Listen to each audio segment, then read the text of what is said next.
అందరికీ నమస్కారం. కార్యక్రమం ప్రారంభించే ముందు గురువుగారి బ్రహ్మర్షి పత్రిక గారికి ఒకసారి మనం ధన్యవాదాలు చెప్పుకున్నాం. మనం గత 78 ఎపిసోడ్ల నుంచి ఒక విషయం మీద చెప్పుకుంటున్నాం. అందులో 52వ పార్ట్, 78 ఎపిసోడ్లో 52వ పార్ట్ ఏమిటంటే ఆ విషయం ఉపమాన ధ్యాన సందేశాల్లో ఒక ఉపమానం ఏంటంటే, పాము కూరలు పీకితే ఎవరికి హాని చేయలేదు, అలాగే మానవునిలోని చెడు తొలగిస్తే ఎవరికి హాని చెయ్యడు.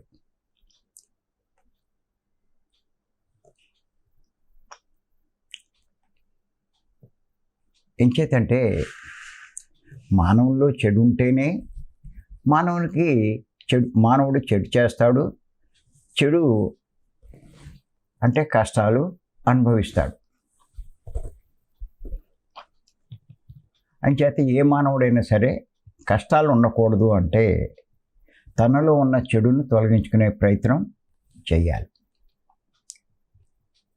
మరి ఎన్నో రకాల చెడు గురించి చెప్పుకుంటున్నాం 51 ఎపిసోడ్ల నుంచి. ముఖ్యంగా ఇప్పుడు మనం ఏం చెప్పుకుంటున్నాము అంటే,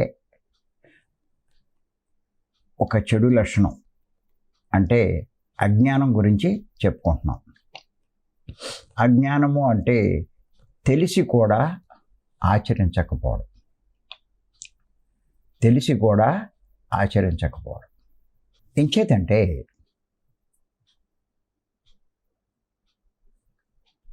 తెలుసు, ఏం చేయాలో తెలుసు, కానీ ఆచరించడు. మరి నిజంగా తెలుసున్న దాన్ని ఆచరించకపోతే ఖచ్చితంగా నష్టపోతాడు. అది ఈరోజు ఇంకో విషయం తెలుసుకుందాం. భగవంతుడు శక్తివంతుడు, ఆయనకు తెలియంది ఏది లేదు అంటారు.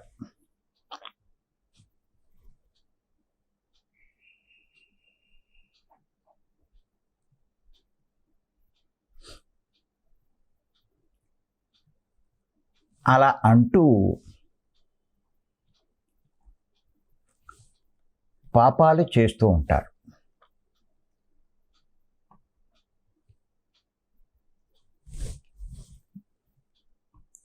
దీన్నే అజ్ఞానం అంటారు.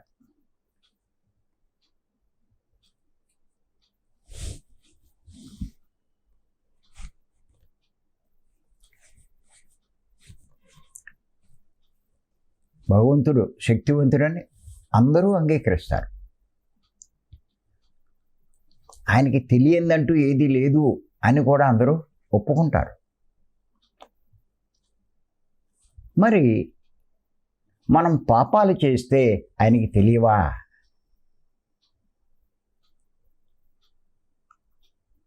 పాపాలు అంటే ఇతరులకి చెడు చెయ్యడమే, నష్టం కలిగించడమే, ఇతరులని బాధ పెట్టడమే.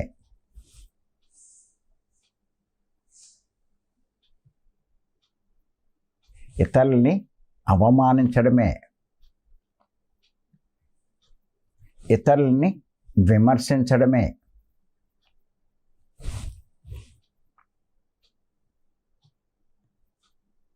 ఇవన్నీ పాపాల కింద లెక్కించబడతాయి.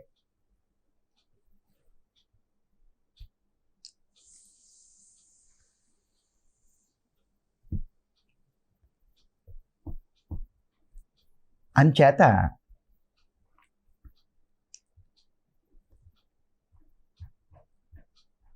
ఆ పాపాలు చేస్తారు,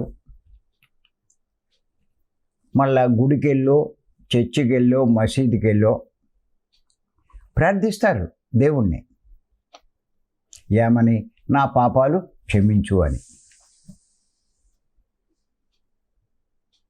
ఆలోచించండి.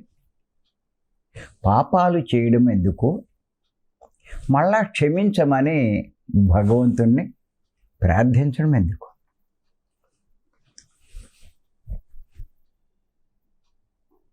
పాపం చేస్తేనేగా ప్రార్థించమని అడగాలి. అడుగుతున్నారు అంటే క్షమించమని,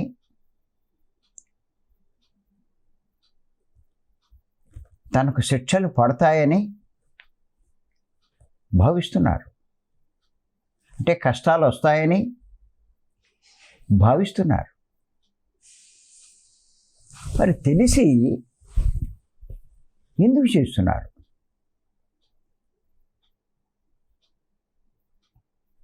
దానికి కారణం అజ్ఞానం. అలా అజ్ఞానం అని వదిలేస్తారు, కానీ అజ్ఞానాన్ని తొలగించుకునే ప్రయత్నం మటుకు చేయరు.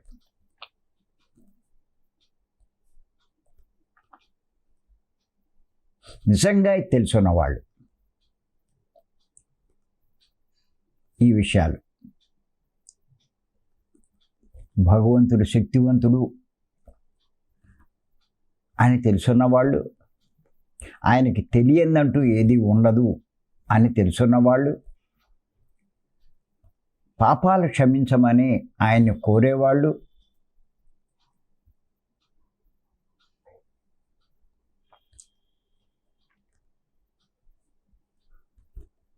పాపాలు చేస్తే కష్టాలు వస్తాయని తెలుసున్న వాళ్ళు,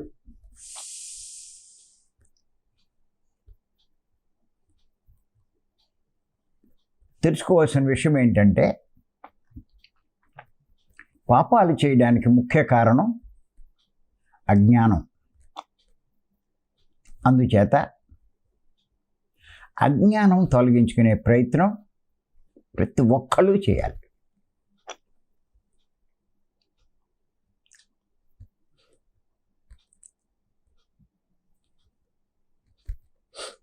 ఎందుచేతనంటే జ్ఞానం పొందితే అర్థమవుతుందండి. మీరు అజ్ఞానం తొలగించుకుని జ్ఞానం పొందితే ఏమర్థమవుతుందంటే,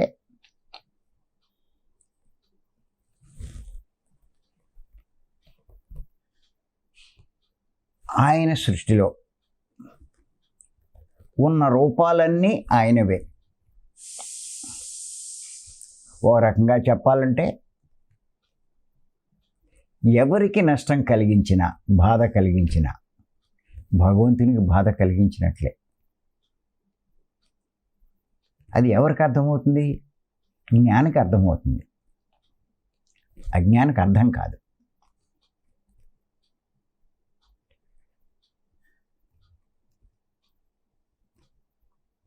అంచేత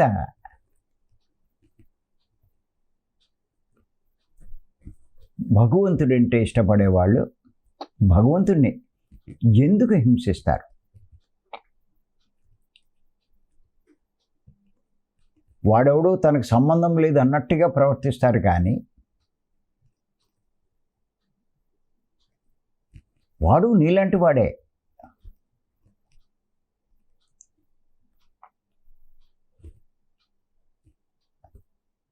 అది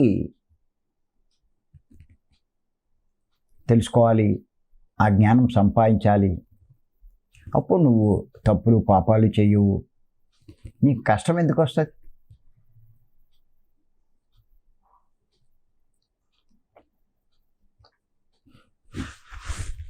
చేత ఆ అజ్ఞానం పోవాలి అంటే పత్రి గారు మనకు అందించిన అద్భుతమైన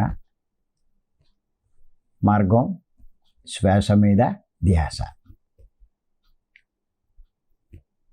మరి మనమంతా కూడా ఆ ప్రయత్నమే చేస్తున్నాం, ఎంతో శ్రద్ధగా చేస్తున్నాం, ప్రతిరోజు చేస్తున్నాం.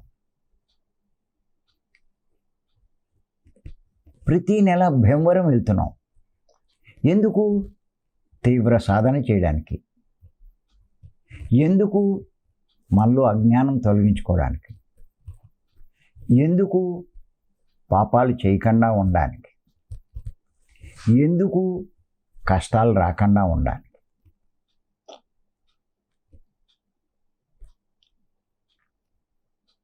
అర్థం చేసుకోండి.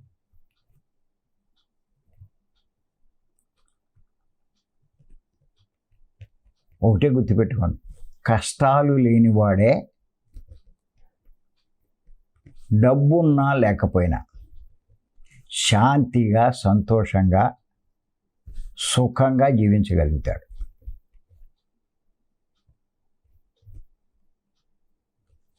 లోకంలో డబ్బు ప్రధానం కాదు,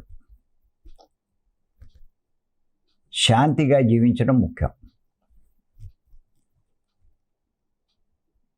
సుఖ సంతోషాలతో జీవించడం ముఖ్యం.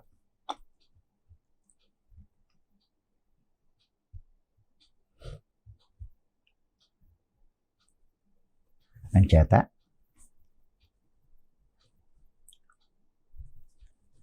అజ్ఞానం తొలగించుకోవడం అన్నది చాలా ముఖ్యమైన విషయం ఎవరైనా సరే.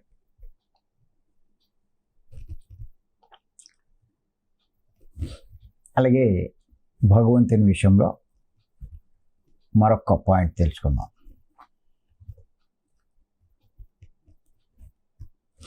మనసులో కోరుకున్న భగవంతునికి తెలుస్తుందని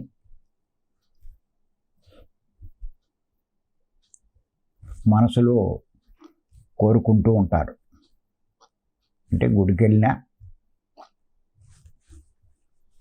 చర్చికి వెళ్ళినా, మసీదుకి వెళ్ళినా కూడా. కానీ అలా కోరుకుంటూ వారి ఆలోచనలు,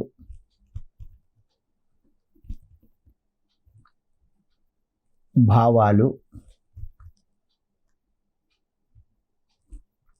ఎవరికీ తెలియనట్టుగా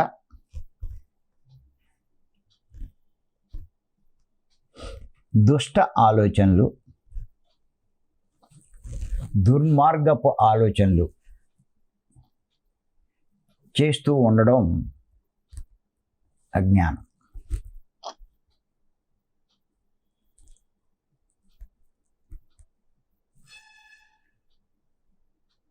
చూడండి, గుళ్ళోకి వెళ్తారు, దండం పెట్టుకుంటారు.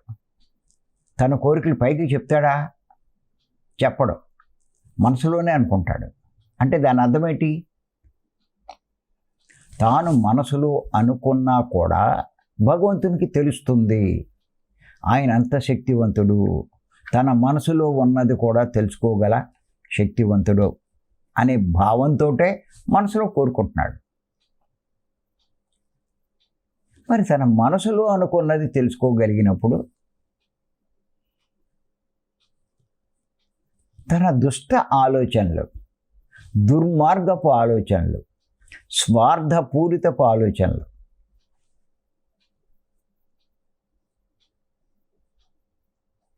ఆయనకి తెలియవా?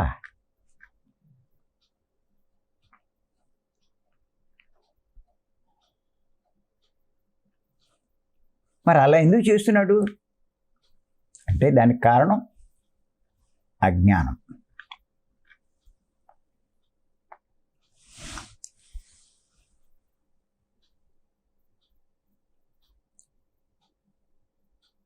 ఏమండి,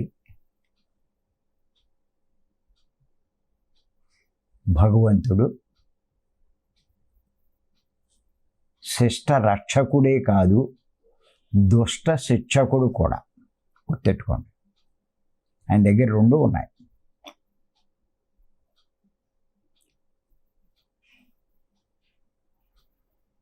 ఆయన ఏర్పాటు చేసినటువంటి రాజ్యాంగంలో రెండు ఉన్నాయి.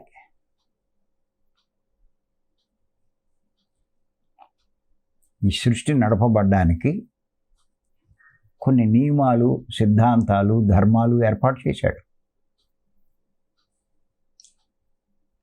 అందులో ఈ రెండు ఉన్నాయి.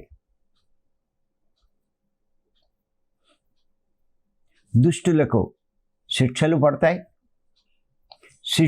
శిష్టులు అంటే మంచివాళ్ళు రక్షింపబడతారు.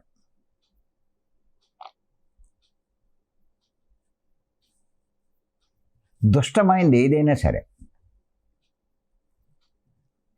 శిక్షింపబడవలసిందే.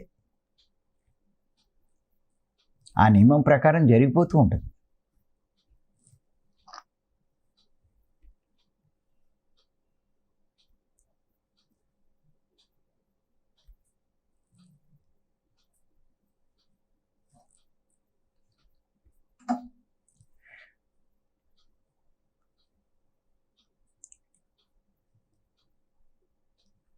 చాలామంది ఏమనుకుంటారంటే ఆయన చాలా మంచివాడు భగవంతుడు, నేనేం చేసినా నన్నేం చేయడు అని అనుకుంటారు.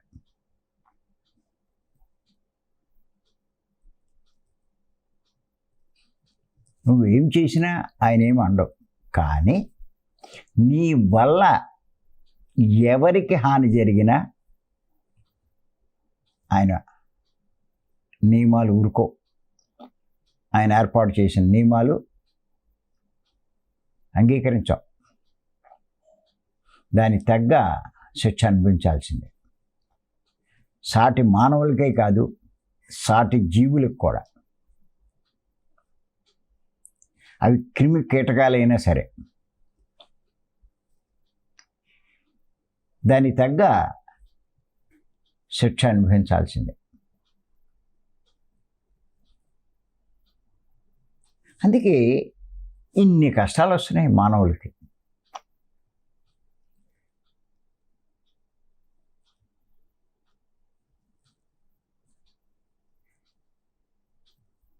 ఇప్పుడిప్పుడే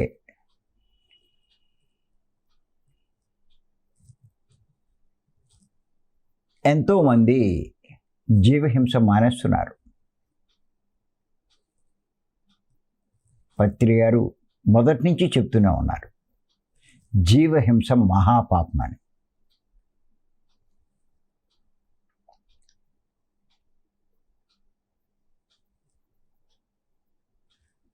అంచేత దానికి మీరు ఎంత దూరంగా ఉంటే మీ జీవితం అంత బాగుంటుందండి.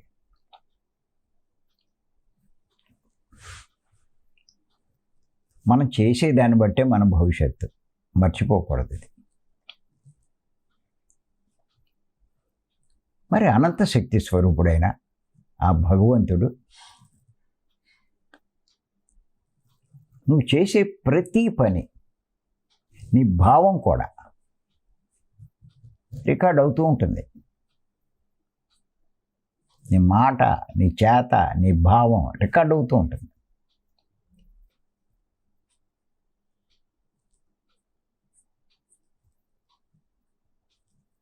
దాన్ని బట్టే ఫలితం ఆధారపడి ఉంటుంది. అందుకే అంటారు భగవంతుడు బాహ్య ప్రియుడు కాదు, భావప్రియుడు అని. బాహ్యంగా నువ్వు చేసే, అందరికీ కనిపించేట్టు చేసేది ఏది కూడా ఆయన లెక్కించడు. ఆ పని చేయడానికి నీ భావం ఏంటి, నీ సద్భావంతో ఆ పని చేస్తే తప్పకుండా దాని ఫలితం ఉంటుంది. నీ భావం స్వార్థంతో దుష్టభావం అవుతే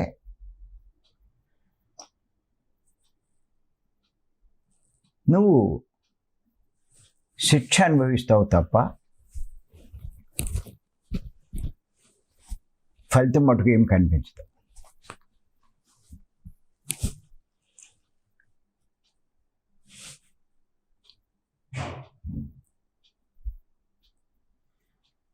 నష్టమే జరుగుతుంది.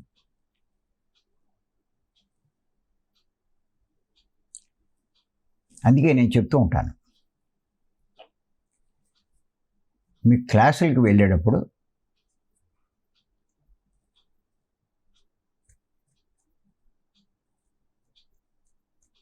మీ భావం శుద్ధంగా ఉండాలి. వారి నుంచి ఆశించి కానీ, వారిని ఏదో మాయ చేయడానికి కానీ,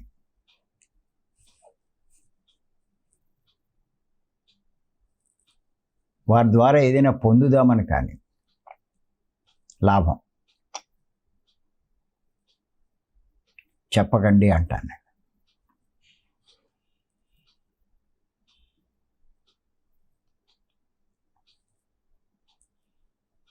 అలా చెప్పేవాడు మొదట్లో బాగానే ఉంటుంది. కొన్నాళ్ళకి ఆ ఫలితం అనుభవిస్తాడు. చేత ఇది మటుకు మర్చిపోకండి. భగవంతుడు మనసులో కోరుకున్న తెలుస్తుందని మనసులో కోరుకుంటారు. మరి మన దుష్ట ఆలోచనలు, దుష్ట భావాలు అవి కూడా తెలుస్తాయని మర్చిపోకండి. తెలియనట్టుగా మీరు ప్రవర్తిస్తే ఇంకా మీరు అజ్ఞానంలో ఉన్నట్టే. అది ఇంకో విషయం తెలుసుకుందాం. మనసులో ఎప్పుడు ఎక్కడ కోరుకున్నా తెలుసుకోగల శక్తి భగవంతునికి ఉందని తెలుసు. కానీ తనకు వచ్చిన కష్టాలు ఆయనకి తెలియవు అన్నట్లుగా ప్రత్యేకించి కోరుకోవడం, ప్రార్థించడం అజ్ఞానం.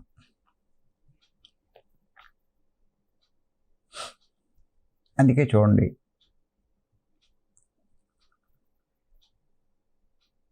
ఏదైనా కష్టం వచ్చినప్పుడు గుడికి వెళ్ళే కోరుకోడు, చర్చికి వెళ్ళే కోరుకోడు.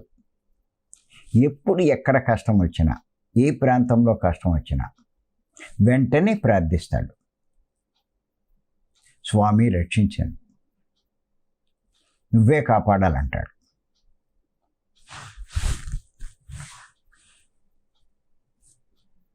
అంటే దాని అర్థం ఏంటి? ఎప్పుడు ఎక్కడ మనసులో కోరుకున్నా ఆయనకు తెలుసుకోగల శక్తి ఉంది అని తెలుసు కాబట్టే అలా కోరుకుంటూ ఉంటాడు.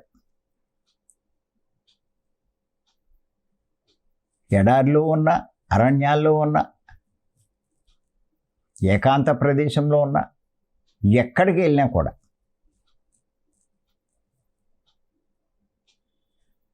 ఆఖరికి పొరపాటున మురుగుంట్లో పడినా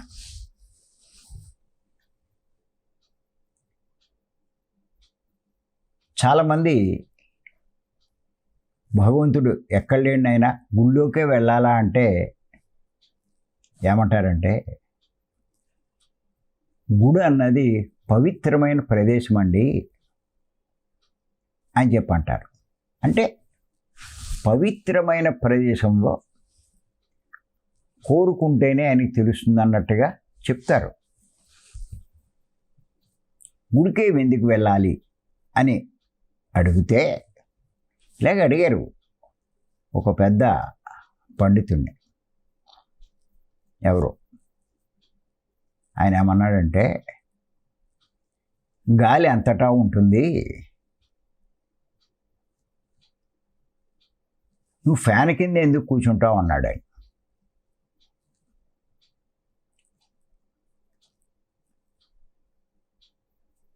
అంటే భగవంతుడు అంతటా ఉన్నాడు, నువ్వు గుళ్ళోకి ఎందుకు వెళ్తావు అని ఆయన ప్రశ్న. కానీ గుర్తెట్టుకోండి, ఇక్కడ గాలి గురించి మనం వెళ్ళట్లా. అది ఊరికే ఉపమానానికి సమర్థించుకోవడానికి చెప్పినవాడు, కానీ గాలి కోసం కాదు ఇక్కడ మనం కోరుకునేది. మన కష్టాన్ని చెప్పుకుంటున్నాం ఆయనకి. మరి అలా అవుతే మురుగుంట్లో పడినవాడు లేకపోతే ఎక్కడైనా రోడ్డు మీద యాక్సిడెంట్ అయినోడు, గాలి లేదని చెప్పి ఫ్యాన్ కింద వెళ్ళినట్టు గుళ్ళోకి తీసుకెళ్ళమని అక్కడ కోరుకుంటాడా? యాక్సిడెంట్ అయిన వాడిని హాస్పిటల్కి తీసుకెళ్తాడు, గుడికి తీసుకెళ్ళరాడు కోరుకోవడానికి. మరి అక్కడ వీల్లేదుగా.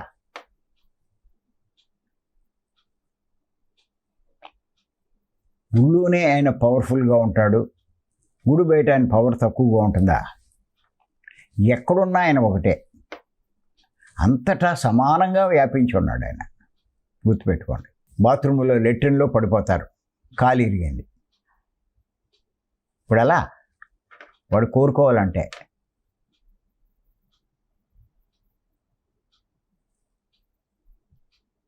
గుడికి వెళ్ళి కోరుకోవాలా?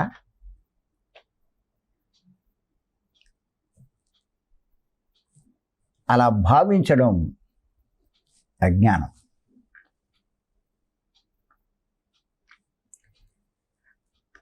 ఆయన ఎక్కడ ఉన్నా సరే, నీకు ఎక్కడ కోరుకున్నా ఆయనకి తెలుస్తుంది. అంచేత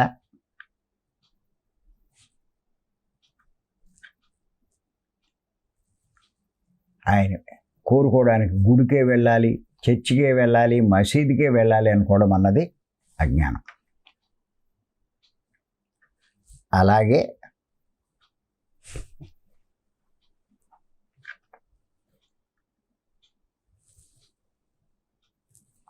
నిజంగా కూడా ఈ కష్టాలు కోరుకుంటూ ఉంటారు. ఏమండి, నువ్వు ఏ ప్రదేశంలో ప్రపంచంలో ఉన్నా, ఎక్కడ ఏమి జరుగుతున్నా తెలుసుకోగలడనే కదా కోరుకుంటున్నావు. మరి నీకు వచ్చే కష్టం తెలీదా? నీకు కలిగిన నష్టం ఆయనకి తెలీదా? మరి ప్రత్యేకించి ఎందుకు కోరుకుంటున్నావు అంటే అజ్ఞానమే దానికి కారణం. జ్ఞాని కోరుకోడు. ఎందుకు? భగవంతునికి అన్నీ తెలుసు కాబట్టి, ఆయనకి తెలియందంటూ ఏది లేదు కాబట్టి. ఇంకా తెలుసు జ్ఞానికి, చెయ్యవలసింది చేస్తే రావాల్సింది వస్తుంది, పొందవలసింది పొందుతావు. నువ్వు చేయవలసింది చేయకుండా నువ్వు పొందవలసిన దాని గురించి కోరుకుంటే రాదు, కోరినా రాదు. కోరితే ఇచ్చే ఏర్పాటు సృష్టిలో లేదు, నువ్వు చేసుకుంటే వచ్చే ఏర్పాటే ఉంది. ఇది భగవంతుని సృష్టిలో. అది జ్ఞానికి తెలుస్తుంది, అజ్ఞానికి తెలియదు. అందుకే అజ్ఞాని చేయడం మీద దృష్టి పెడతాడు, అజ్ఞాని కోరడం మీద దృష్టి పెడతాడు.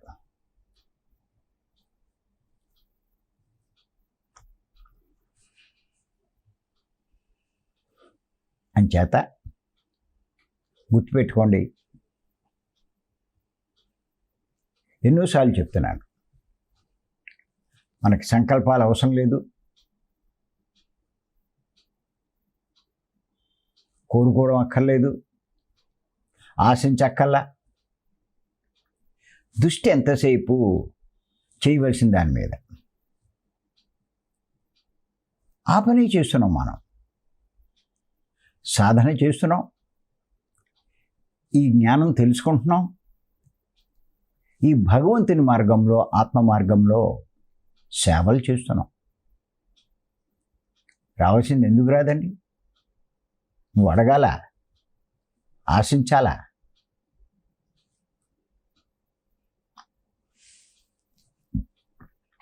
అందుచేత ఇది అర్థం చేసుకోండి.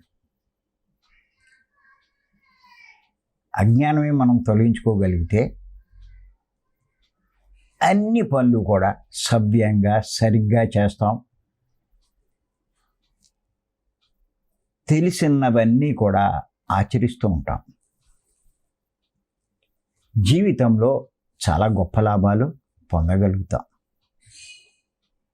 అది అంచేత భగవంతుని విషయంలో అజ్ఞానంతో ప్రవర్తిస్తే నష్టపోయేది మనమే. ఎక్కువ నష్టపోతాం కూడా. చేత జ్ఞానం సంపాదించుకుంటే ఏ విషయంలో అయినా సరే సవ్యంగా చేస్తాం. అందుకే నేను మొదటి నుంచి ఏం చెప్తూ ఉంటానంటే, జ్ఞానం సంపాదించుకోండి. జ్ఞానం చాలా చాలా ముఖ్యం. ఊరికే ధ్యానం చేయడం కాదు, ధ్యానం చేస్తే మీకు ఫలితాలు వచ్చేవి చాలా అల్పము. జ్ఞానం సంపాదిస్తే నువ్వు పొందే ఫలితాలు అనంతము. అంచేత ధ్యానం ద్వారా సంపాదించవలసింది ముందు ఏమిటి అంటే జ్ఞానం.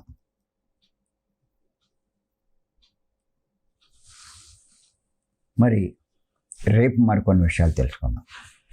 Thank you.